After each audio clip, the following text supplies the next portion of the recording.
मैं छोटी डिग्री लेके आई हूँ क्या? यहाँ पे छोटी डिग्री लेके नहीं पढ़ाऊंगी ना। पूछ रहे हैं ना, सबसे बड़ी डिग्री सबसे बड़ी होती है ना जो पीएचडी डॉक्टर मेरी अर्थशास्त्र से पीएचडी हुई है। अर्थशास्त्र से मैंने पीएचडी की है, मैं अर्थशास्त्री हूँ।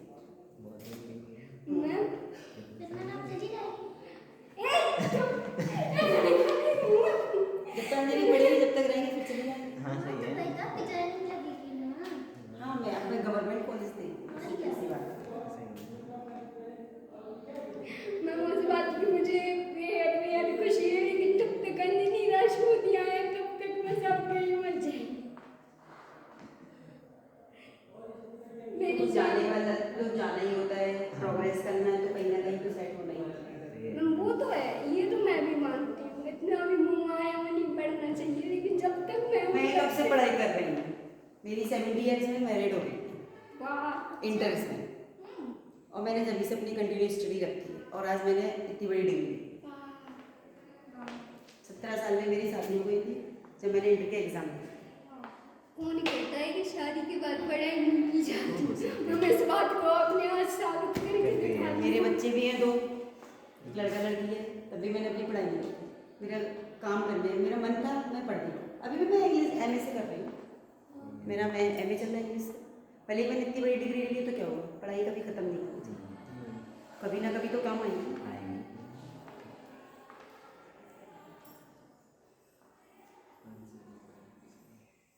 इसलिए कहते हैं पढ़ो।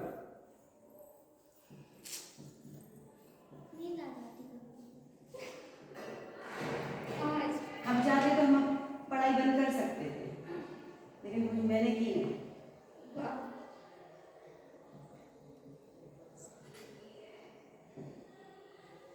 आज पता नाज हो रहा मुझे अपने आप पर, सच में क्यों? मुझे बहुत खुशी हो रही किस बात पे?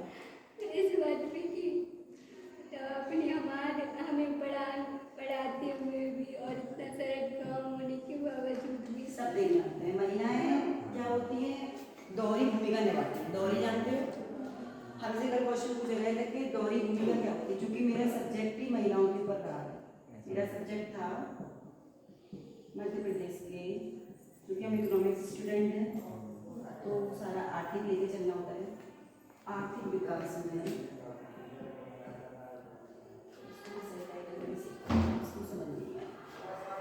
हम लोग भले ही अर्थशास्त्र से डिग्री करते हैं, लेकिन मेन अर्थशास्त्र नहीं होता। एक टॉपिक दिया था रिसर्च का, जैसे इन्होंने दिया मुझे मध्य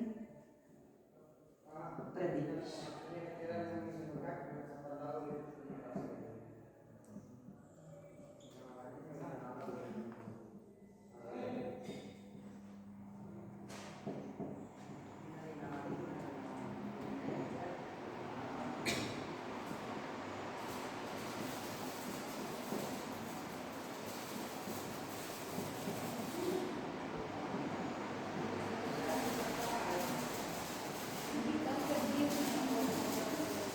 आप लोग को ये चीज़ थोड़ा समझ में नहीं आएगी, क्योंकि अभी आप इस लेवल पे पहुँचे नहीं। जब तक हम जिस चीज़ पे नहीं पहुँचते वो हमें इसलिए समझ में नहीं आती, और जो इस काम में मानता डाले वो काम होता नहीं।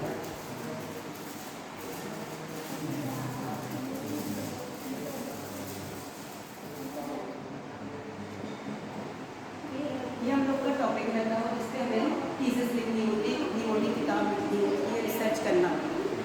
मेरा सब्जेक्ट ये था मध्य प्रदेश के आर्थिक विकास में। मैं एमपी के रहने वाली, एमपी से करेंगे। हमने महिला इसलिए लिया था क्योंकि मैं भूमि में हूँ, मैं महिला और बच्चे पे ज़्यादा काम करना पसंद है। तो मेरे से पूछे भी गया था किस पे ज़्यादा काम करेंगे, मैंने कहा महिलाओं पे दे दीजिए, बच्चों पे। तो मैंने कहा महिला लेती हैं। अब महिला होती है उद्यमी, मतलब क्या होता है, जोखिम उठाकर व्यवसाय करना।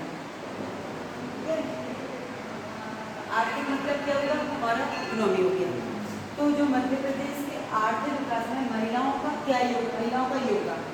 अगर महिलाएं काम करेंगी, व्यवसाय करेंगी, तो एक तो वो खुद पैसा कमा रही है, सीधी बात है। दूसरे पे आश्रित नहीं होना है। घर में अगर 4 पैसे आ रहे हैं तो हेल्प तो मिलेगी ना परिवार को चलाने के लिए। और जैसे जैसे महिलाएं प्रोग्रेस करेंगी तो भारत का विकास भी होगा और हमारा मार्केट भी बढ़ेगा, तो इसमें योगदान होगा। अब हमारा जो भी ग्वालियर संभाग है, ग्वालियर संभाग मतलब ग्वालियर में जितने जिले आएंगे हमें उन पर रिसर्च करना होगा। ग्वालियर में 5 जिले आते हैं, एक दतिया आएगा, सुखपुरी आता है, गुना, अशोकनगर, हमारे ग्वालियर। तो जो ग्वालियर में जितने 5 हुए तो हमें 5 जिलों में ये जाकर देखना होता है कि कितनी महिलाएं खुद का जॉब कर रही हैं, कितनी महिलाएं व्यवसाय कर रही हैं, जैसे कोई ब्यूटी पार्लर कर रहा है, ठीक है, कोई अपना दलिया बना रहा है, अचार बना रहा है, पापड़ बना रहा है, इस तरीके का काम कर रहा है। तो क्या महिलाओं का जो व्यवसाय चल रहा है उनको फ़ायदा हुआ है? जैसे सरकार ने स्कीम निकालती है, नीतियाँ निकालती हैं ना कि महिलाओं को इतना प्रॉफिट होना चाहिए, अगर वो बिजनेस करेंगी तो लोन ले सकती हैं, और जो स्किल होता है, जो कौशल विकास योजना चलती है, तो ये योजना क्या महिलाओं तक पहुंच रही है? कई महिलाओं तक अभी तक नहीं पहुंच रही है। अब जब तक उन्हें नीतियाँ ही नहीं पता तो वो फायदा कैसे लेंगे? सरकारी योजना का फायदा नहीं ले सकती। तो हमारा काम है ये पता करना होता है महिलाएं कितनी जागरूक है इन चीज़ों के लिए, कि खबर मिल रही है कितनी नहीं, हमें डेटा देना होगा। मान लो हमने 5 जिले लिए, एक जिले से हमने 40 महिलाओं, आंकड़े हमने बहुत सारे लिए, फिर हमने 40 सेलेक्ट कर लिए, 40 में कर दिया, 16, और इसी से हमने 30 ले लिए। हमने 200 में से 190 महिलाओं का अवलोकन किया कि कितने % महिलाएं विकास की गति में। ऐसा हमें हर जिले में जाकर देखना होता है, काफ़ी काम करने में सरल नहीं है, करना होता है। तो उस हिसाब से हमें चीज़ें देखनी होती है, देखना होता है कितनी महिलाएं जागरूक हो गई, कितना हमने सहयोग किया है, कितनी अभी पिछड़ी हैं। हम एज को भी लेके चलते हैं, जैसे हमने कहा अब 10 साल से तो महिलाएं काम नहीं कर रही, 20 से 30 की महिलाएं काम करती हैं, 30 से 40 की महिलाएं काम करेंगी, 40 से 50 की महिला काम करती है, और 50 से 60, मतलब एवब भी मान लो, कभी कभी 70 भी हो जाता है, क्योंकि कहीं ओल्ड लेडी होती है तो हम इनको एवब लेके चलते हैं, ऊपर की महिला। तो हम ये देखते हैं कि इन महिलाओं को ज़्यादा प्रॉब्लम आती है। क्यों? क्योंकि यहाँ पे महिलाएं शादी हो जाती है मेन पर, उनके बच्चे होते हैं, तो यहाँ पे अब महिलाएं क्या कर रही हैं? दोहरी भूमिका निभाएंगी, यानी उन्हें घर देखना है और अगर उन्हें जॉब करनी है तो वो भी देखना है, तो घर का काम भी करेंगी, फिर अपने व्यवसाय करेंगी, अगर दुकान खोली है या नौकरी भी कर रही है, सब लोग। यहाँ पे भी बच्चे होते हैं, उनकी पढ़ाई को लेकर चलती है, क्योंकि उनके बच्चे बड़े हो गए तो उनका देख रेख करना है, शादी के बाद वो भी फ्री कहाँ होती है? 40 से 50 की एज में। अब वो अपने आप को देखें, अब वो बच्चों से फ्री हो गई हैं, बच्चे पढ़ लिख गए हैं, तो यहाँ पे इतना दिक्कत नहीं आती। मेन महिला को कहाँ आती है? यहाँ से 20 से 30 की एज में और 30 से 40 की एज में महिलाएं ज़्यादा स्ट्रगल करना होगा। तो इसलिए हम महिलाएं, तुम्हें पता है कि महिलाएं क्या कर सकती हैं, इसलिए हमें ऐसा सब्जेक्ट लो जिसमें आप खुद कर सकते हो, अनुभव ले सकते हो। क्योंकि अगर बच्चों को भी करें तो हम बच्चों को भी लेके चल सकते हैं कि बच्चे किस कहाँ पिछड़े हुए हैं, क्या करें, लेकिन अपने आपको सब्जेक्ट पर होता है, तो ये हमारा सब्जेक्ट होता है, इस पर हमारी किताब लिखी है, इतनी कम से कम 300-400 पेज की किताब वो लिखनी होती है, तो वो छपती है। ऐसे आसानी से काम नहीं होता, जब बड़ी डिग्री है तो बड़ा ही काम होता है। और तुम लोग भी आगे बढ़ो, बढ़ते जाओ, मैं तो यही कहूँगी। ये नहीं कि हमारी कि अब नौकरी नहीं लग रही है तो हम बंद कर दे रहे हैं, ऐसा नहीं है। हमारी भी नहीं लगी तो क्या हमने बंद किया? नहीं। फिर हम तो सोचो, हमारी फैमिली में ससुराल में 17 लोग रहते हैं। जब मेरी शादी हुई, मैंने कभी गांव नहीं देखा था, हम गाँव मोड मेरे ससुराल, तो हम ग्वालियर रहे, मैंने ग्वालियर पढ़ाई की है, और 11th-12 मेरा ग्वालियर से दतिया है, तो हमारे यहाँ पे तो ऐसा कुछ, लेकिन घर वाले ने जैसी शादी कर दी। 17 लोग मेंबर रहते थे, चूल्हे पे ही खाना बनता, वो भी काम किया, अपनी पढ़ाई को पढ़ी। मैं कहाँ से अकेली थी? मेरी 4 जेठानी है, मैं सबसे छोटी थी। भाई अकेले मतलब ये होता है, जो हमें नहीं आता है वो अपन करते हैं, ये ताकि कि घर वालों को कोई ये ना कहे कि कुछ नहीं सीखा, हमें नहीं आता, हम सीखने की कोशिश करेंगे। हमने नहीं बनाया पर हम सीखेंगे, कह माँ बाप को उंगली नहीं उठवानी, सीधी बात, और अपनी पढ़ाई को कंटिन्यू रखो।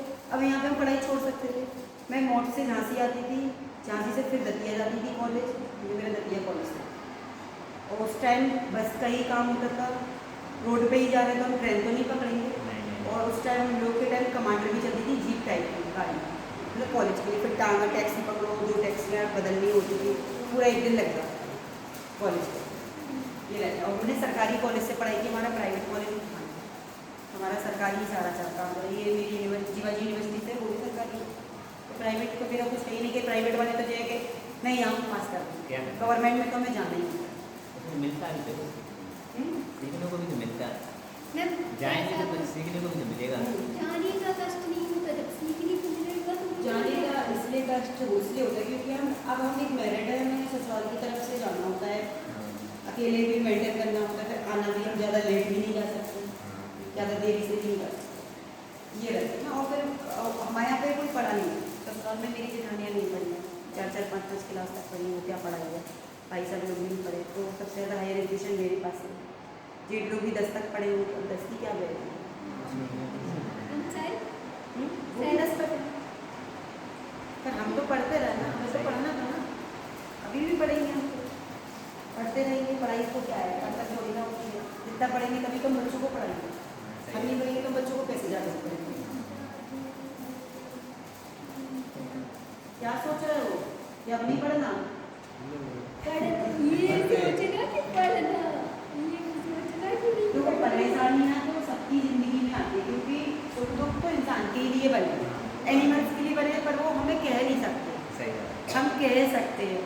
तो हमें हर परेशानियों से निकलना है, ऐसा नहीं है कि मेरी पढ़ाई आसानी से हुई होगी, ये मुझे पता है, तो हम रुक भी सकते थे, हम छोड़ सकते थे, हमें नहीं करना, लेकिन हमें परेशानियों से आगे निकल के तभी तो हम चमकेंगे।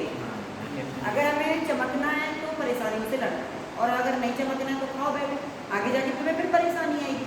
अभी परेशान रहोगे तो तुम्हारा फ्यूचर अच्छा होगा। फ्यूचर अच्छा करना है तो हमें पहले प्रेजेंट को अच्छा बनाना है, प्रेजेंट को जितना तुम स्ट्रगल करोगे तो फिर फ्यूचर होगा।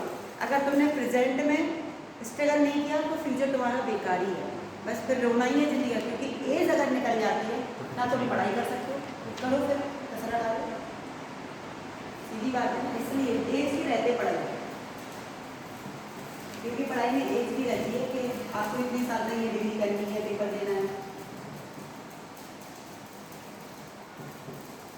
इसलिए मेहनत करते रहो, मिलेगा कामयाबी तो मिलेगी। अब मुझे फिर मिला नहीं क्या, मुझे डिग्री मिली नहीं, ये फली तो है, तो हमने हार तो नहीं मानते ना, हमें टाइम से क्या करना है, कभी ना कभी तो मिलेगा ना, हमें छोड़ना नहीं है, निराश नहीं होना है कि नहीं मिल रही तो छोड़ दें, आगे प्रयास करते रहो, जब तक जिंदा है प्रयास करो। कैसे टाइम, अभी कहाँ टाइम निकला है, तो कभी तो कहते हैं जितनी ज़्यादा मेहनत करोगे तो वक्त पे मिलेगी ना, उतनी जल्दी मिल जाएगी। अब ये है कि तुम सोचो कि अरे मिल नहीं रही है, रहने दो, टाइम निकल गया, ऐसे कैसे। अभी ये है तुम पढ़ सकते हो, नौकरी के लिए तैयारी करो, कंपटीशन एग्जाम की तैयारी करो, ये मतलब बस वो करते रहो। आज फेल हो रहा है ठीक है, कल फेल हो रहा है, कभी ना कभी तो मिलेगा, पेपर तो निकलेगा, तुम्हें एक्सपीरियंस भी तो हो रहा है कि हम कितनी कहाँ गलती कर रहे हैं, किस क्वेश्चन में हमारा गलत क्वेश्चन है, कोई सब्जेक्ट में हमारा वीक नंबर आता है, उस पर ज़्यादा आता है तैयारी, ये रहता है।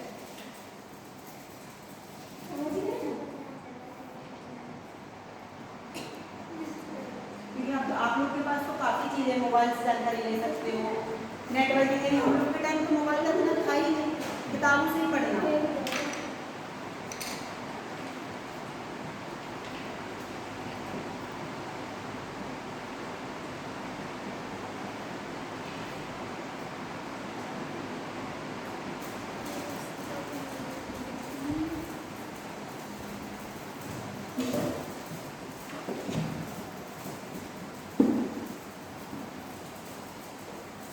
आप मेहनत करेंगे तो आपके घर वाले कितने खुश होंगे, ये सोचो, नाम करोगे घर वाले भी कितनी प्रोग्रेस करते हैं कि मेरे बेटे ने ये करा, मेरी ये किया। मेरे फादर 70 ईयर्स के हो गए, अब मैं उनको यूनिवर्सिटी ले गई, कितने वायरल में डाला, लोगों ने कॉन्ग्रेचुलेशन बोल रहे हैं, तो उनको कितना प्राउड फील होता है कि हमारे बच्चों ने इतना बड़ा काम किया। तो आप करोगे तो आपके पेरेंट्स प्राउड फील नहीं करेंगे।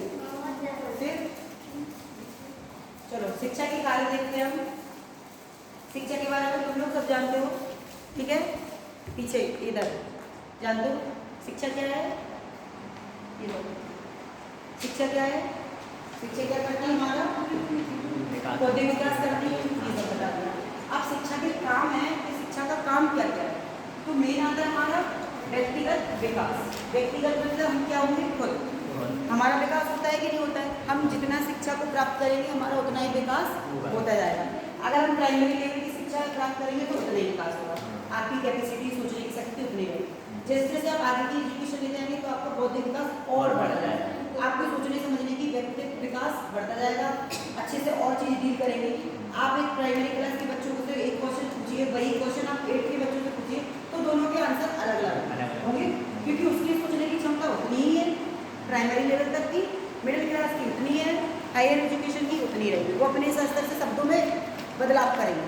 तो जो शब्दों में बदलाव आता है वो हमारा व्यक्तित्व का विकास तो होगा, ठीक है। ये इससे होता है शिक्षा से। अब जब व्यक्तित्व का विकास होगा, व्यक्ति अच्छा पढ़ेंगे तो दूसरा क्या आ जाएगा हमारा समाज का विकास होगा, क्योंकि समाज व्यक्तियों से मिलकर बनता है, ठीक है। रहते समय लेकिन समाज तो व्यक्ति से ही चलता है। संगठन हमारा व्यक्तियों से होता है, ऐसा तो नहीं कि हमने सब जानवरों को भी संगठन में रखेंगे, व्यक्तियों का होता है। तो यहाँ समाज का विकास होगा। सांस्कृतिक का विकास कैसे होगा? सांस्कृतिक विरासत का हस्तांतरण यानी ट्रांसफर। हस्तांतरण यानी क्या होगा? हम क्या करते हैं, जो सांस्कृतिक चीजें होती है, कल्चर किसी का, हम पढ़ गए, हम दूसरी जगह गए, हमने वहाँ का कल्चर देखा, हमें अच्छा लगा, तो हमने अपने यहाँ मनाना शुरू कर दिया, अपने कपड़े पहनने वहाँ के शुरू कर दिए। आजकल लोग वेस्टर्न कल्चर पहनते हैं, बताया भी है, चाइनीज फूड खा रहे हैं, तो वहाँ की अपना रहे हैं ना, तो यहाँ पे ट्रांसफर चल रहा है ना। हमारे यहाँ पे और सा प्लेस है जो फॉरेन, मतलब ये क्या होते हैं, एक टूरिस्ट प्लेस है, ठीक है। ओरछा हुआ, खजुराहो हुआ, ये सब टूरिस्ट प्लेस होते हैं। यहाँ पे देखना विदेशी बहुत आते हैं, फॉरेन घूमने आते हैं, उनको इंडिया कल्चर बहुत पसंद आता है, तो वो इंडिया के ड्रेसअप यूज़ करेंगे। हाँ जी, तो इंडिया का ड्रेसअप यूज़ करेंगे, तो यहाँ पे क्या होता है, शिक्षा क्या करती है, सांस्कृतिक विरासत का ट्रांसफर करती है, हस्तांतरण भी करती है। यहाँ से वहाँ हम लोग एक दूसरे को, आप पढ़े जाएंगे, आप मान लो अच्छे आपने स्कॉलर प्राप्त किया, आपको विदेश से फोन आया कि आप हमारे यहाँ रह के पढ़ाई कीजिए और यहाँ पे काम कीजिए। आप मान लो अच्छे साइंटिस्ट निकले या इंजीनियर निकले, आपने इंजीनियर का पेपर दिया और आप टॉपर निकले, तो आपके पास अलग अलग जगह से क्या आएंगी, एडमिशन के लिए, स्कॉलर के लिए कॉल आएगी कि आप हमारे यहाँ पर आइए, क्योंकि उन्हें पता है कि ये बहुत पढ़ा लिखा है और ये कुछ कर सकता है, तो वो आपको बुलाएंगे स्कॉलरशिप बेस पे। विदेश में आपको जाने का मौका मिला, अब आप विदेश में ना, वहाँ का आपने कल्चर देखा, आपको अच्छा लगा, आप वहाँ सीख गए। जब आप अपने कंट्री में आएंगे तो आप कहेंगे नहीं, मैं वहाँ सीख के आया हूँ, तुम लोग भी ऐसे करो, आपने चीज सिलाया घर में। तो ये होता है ट्रांसफर का काम, ठीक है, आया समझ में। फिर आती है निपुणता की प्राप्ति। निपुणता मतलब किसी चीज को सीख कर उसमें निपुण होना, ठीक है, ढल जाना। हाँ, निपुणता में वही आएगा। जैसे एग्जाम्पल देखिए,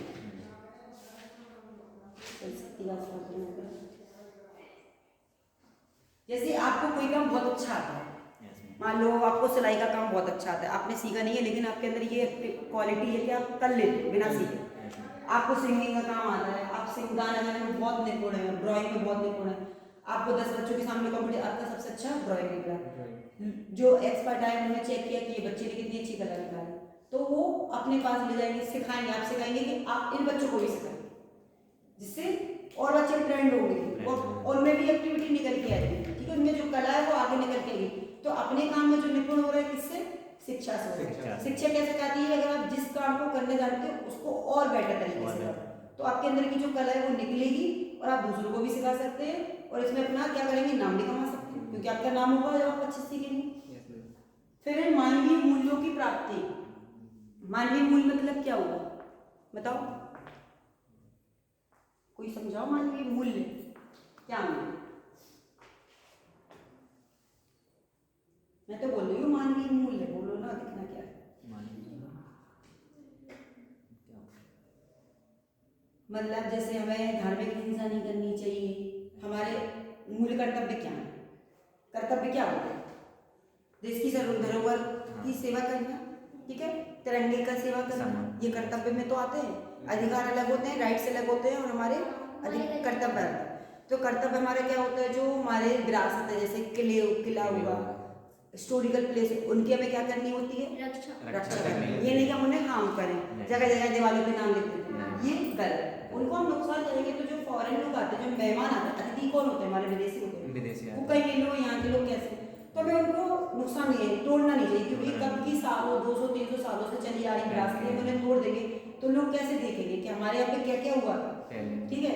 और संप्रदाय, यानी संप्रदाय मतलब होता है कि हमें एकजुट रहना चाहिए, लड़ाई झगड़ा नहीं करना चाहिए, संप्रदाय की भावना कि हम सब समान हैं, ये सब हमारे मूल्य कर्तव्य में तो आएंगे, ठीक है।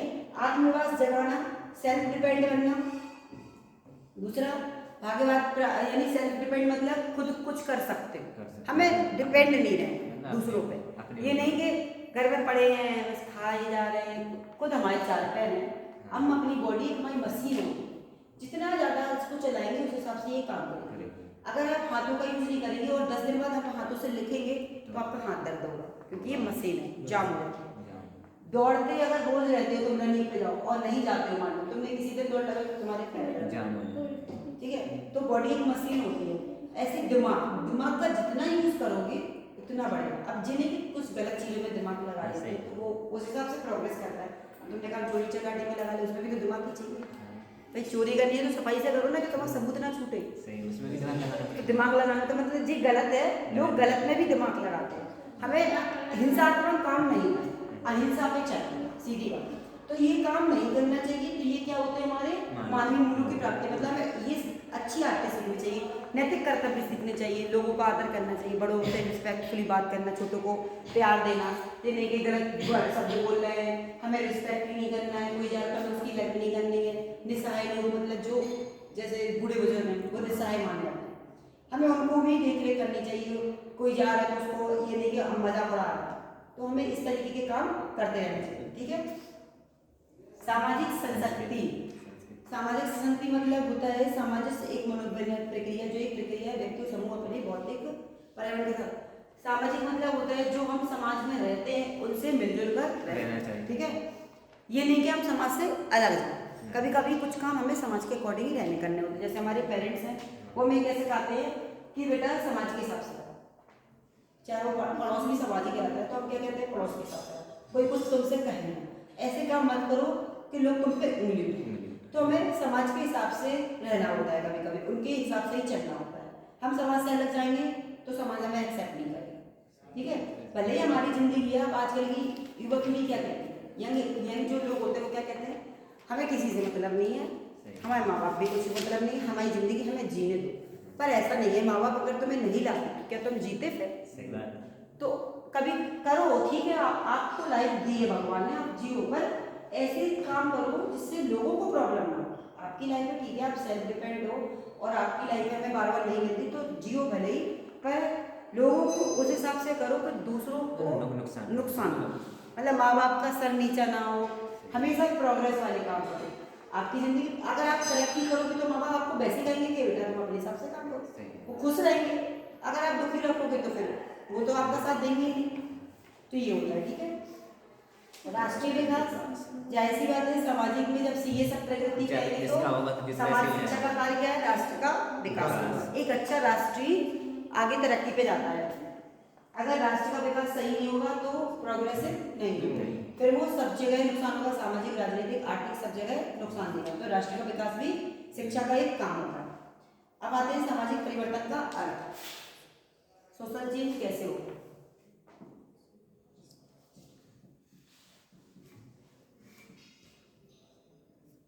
सामाजिक परिवर्तन का अर्थ बताओ, शिक्षा कैसे परिवर्तन करती है? व्यक्ति के अंदर में परिवर्तन आता है शिक्षा से। मैम जैसे पहले साइकिल चलती थी, अब गाड़ी चलेगी, चेंज ही दूर है।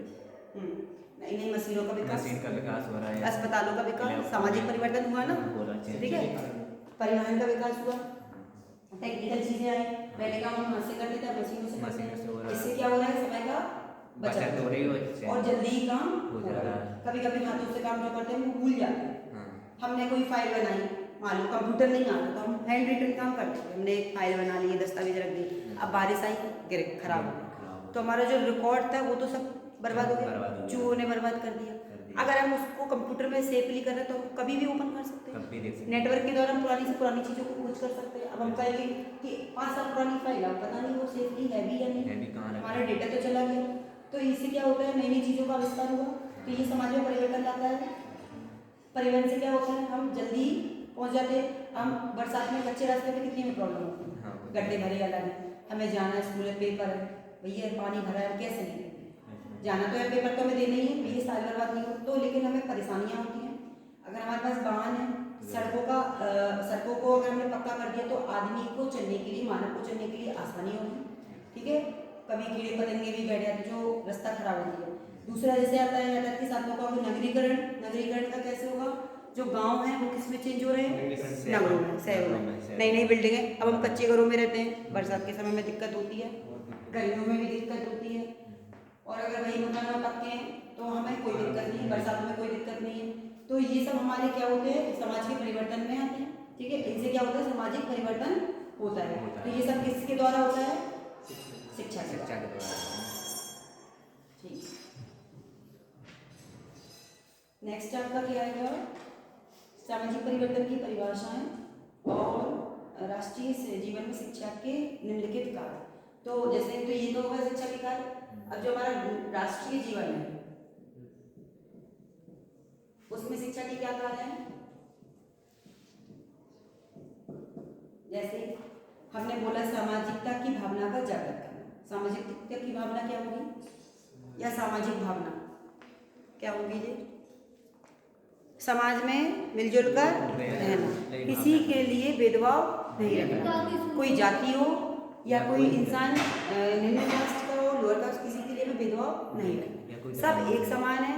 सभी लोगों का ये तो नहीं है इंसान के बॉडी पार्ट चेंज रहते हैं, अगर किसी ने किसी धर्म में लिए तो उसकी बॉडी अलग है, नहीं, सबकी सेम है, सबका ब्लड वही रहेगा, जो ब्लड पाए जाते हैं वही आप में भी होगा, उनमें भी, भले ही हम अलग अलग पेरेंट्स के हों पर ब्लड तो वही रहेगा। तो हमें सबके लिए समानता रखनी। जब सभी चीज़ों में हम समान हैं तो फिर हम क्यों हीन भावना रखें? ठीक है, तो ये क्या होती है? राष्ट्रीयता की भावना लाती है, सामाजिकता की भावना लाती है। ये नहीं कि आपके पास पैसा ज़्यादा है तो आप कहो तुम मुझसे मत बोलो, तुम्हारे पास पैसा नहीं है, तुम गरीब हो। हमें ये नहीं करना, ऊंच नीच की भावना को नहीं रखना है। आपने पैसा है, आपकी बदौलत है, आपने मेहनत की है, हमारे पास है, हमने मेहनत नहीं की होगी या हम गरीब है, तो हमें गरीबी को ये नहीं कि ये गरीब है तो उससे हम कुछ नहीं, उसको भी हमें हीन भावना नहीं रखनी है। जो हम पे मदद हो सके हम उसकी कर सकते हैं, हमें गरीबों की सहायता करनी चाहिए। ठीक है, अब वो गरीब है तो वो उसकी देनी होगी, ठीक है, लेकिन हमें उनको हीन भावना रही। परंपरागत अनुभवों का ज्ञान प्राप्त करना। अनुभव माने क्या होते हैं? जो हाँ, किसी से हमने एक्सपीरियंस लिया, जो परंपरा चली आ रही हमारे पूर्वज, हमें पूर्वजों से अनुभव लेते रहना चाहिए। पूर्वज क्यों हमें अनुभव कराते हैं? क्योंकि वो इस चीज़ से निकल चुके हैं, उन्होंने वो चीज़ महसूस की है, उन्होंने चीज़ को देखा है कि इस चीज़ से ही होता है। अब जैसे आज की पीढ़ी है, हम आज की पीढ़ी से भले गए टीवी मत देखो, पढ़ते रहो, खेलो नहीं, लेकिन वो उन्हें समझ में नहीं आई क्योंकि अभी वो चीज़ अनुभव नहीं किया। हमने अनुभव इसलिए क्योंकि हमने परेशानियां देखी। अगर हम पढ़े होते तो अपने बच्चों को अच्छी जगह पढ़ा देते, ये सब होता है, तो पेरेंट्स ये चीज़ समझते, तो वो क्या कहते हैं बच्चों से पढ़ो, पढ़ते रहो। अब ये लगता है का मम्मी पापा पढ़ते रहते कहते फालतू में पढ़ तो ना, 1-2 घंटे बहुत है, 2 घंटे से कुछ नहीं होता है। हम 4 घंटे मोबाइल को देख सकते हैं और 1 घंटा किताब को नहीं देते हैं, सीधी बात है। तो मोबाइल हमारा टाइम वेस्ट कर रहा है। हमें मोबाइल से खेलना चाहिए, ऐसा नहीं कि नई चीज़ है, मनोरंजन का चीज़ है तो 1 घंटा दे दिया बहुत है। कभी कभी पेरेंट्स के साथ भी बैठो, ये नहीं कि अपने एक कमरे में बैठे और मोबाइल चला, उनके साथ बैठो, कुछ सीखने को मिलेगा। ठीक है, तो ये हमें क्या होता है? परंपरागत चीज़ों का अनुभव कराता है राष्ट्रीय शिक्षा की। ठीक है, तीसरा आता है नागरिकता की भावना। नागरिकता की भावना क्या होती है? देश की प्रगति करना। एक अच्छे नागरिक का कर्तव्य क्या होगा? हमारे जो राष्ट्रध्वज है उनका सम्मान करना, और जैसे राष्ट्रगान हो रहा है तो ये नहीं कि तुम चले जाओ, उसके लिए वहाँ वो सम्मान का। जैसे कई लोग क्या होते हैं, राष्ट्रगान होता है अपने काम से, हमें राष्ट्रगान हो रहा है तो हमें वहाँ पे सावधान मुद्रा में, क्योंकि हम अपने राष्ट्र का सम्मान करेंगे तभी दूसरे करेंगे। अगर हम नहीं करेंगे, जब हम खुद अपने भारत के नागरिकों के सम्मान नहीं करें तो दूसरे से हम क्या करें? तो हमें पहले खुद एक अच्छे नागरिक बनना चाहिए, तब हम दूसरों से एक्सप्रेशन कर सकते हैं। ठीक है, संस्कृति और सभ्यता की सुरक्षा। जैसा कि मैंने भी बताया था, संस्कृति सभ्यता, सांस्कृतिक मूल्यों का, व्यवहार का, ये सब हमें उनकी सुरक्षा करनी चाहिए। हम संस्कृति को नहीं बचाएंगे, अगर हम अपने कल्चर को नहीं बचाएंगे तो आज आने वाले दिन में हमारा कोई इंडिया कल्चर नहीं बना, हमारे भारत की संस्कृति फिर दिखी नहीं मिलेगी। हम अपनी संस्कृति को लेकर चलते हैं तो दूसरी लोग एक्सेप्ट करेंगे, तो हमारी संस्कृति को और बढ़ा पाएंगे। तो ये हमें कल्चर बचा के रहना चाहिए। राष्ट्रीय शिक्षा के विकास में शायद ये तो सब जानना है। चरित्र और नैतिकता का प्रशिक्षण। चरित्र और नैतिकता का प्रशिक्षण हमें कैसे मिलेगा? अगर हम शिक्षित होंगे तो अच्छे चरित्र का विकास होगा। हम नहीं शिक्षित होंगे तो हमारे अंदर गलत गुण आ जाएंगे, क्योंकि हमें समझने की क्षमता ही नहीं है। हमें यही नहीं पता कि जो हम कर रहे हैं वो सही है या गलत। जब हमारे पास बुरे आदत आ गए, अच्छी कैरेक्टर नहीं है हमारा, हम गलत चीज़ों में चले गए। कई लोग मदिरापान करने लगते हैं, धूम्रपान करते हैं, ये सब क्या है? क्योंकि वो इतने शिक्षित नहीं है, उन्हें नहीं पता है कि जो आप कर रहे हैं, जो धूम्रपान कर रहे हैं या शराब का सेवन कर रहे हैं, वो आपके बॉडी पार्ट को खराब कर रहा है। आप शिक्षित रहेंगे तो दूसरों को समझाएंगे ना, ये चीज़ मत करो, ऐसा नहीं करो, तुम्हारा शरीर खराब हो रहा है। अब आपसे 4 लोग जुड़े हैं, मान लो आप किसी के परिवार के पिताजी हैं और आप ड्रिंक करते रहते हैं, क्या होगा टेंस बताइए?